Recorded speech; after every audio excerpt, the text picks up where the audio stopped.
transmet, c'est de la posture, c'est surtout pas des techniques. Les techniques, les protocoles sont des recettes. Donc, en fin de compte, ce sont des coquilles vides, des listings d'étapes, des procédures. Et les procédures, c'est de l'immobile, c'est de la séquence. Moi, je propose du processus, c'est-à-dire quelque chose qui est vivant, quelque chose qui est complexe, quelque chose qui est mobile. Et ça se trouve au niveau de la posture du thérapeute.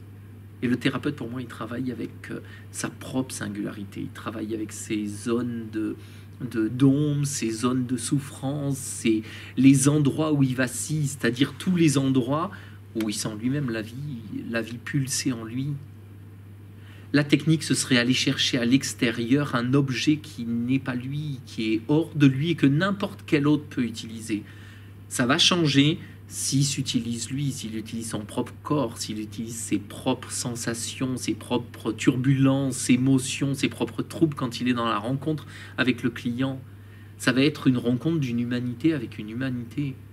Sinon, c'est une rencontre d'une humanité qui, à un moment, est en souffrance, avec une procédure, des étapes, un protocole, des instruments, donc quelque chose d'immobile, standard, mort.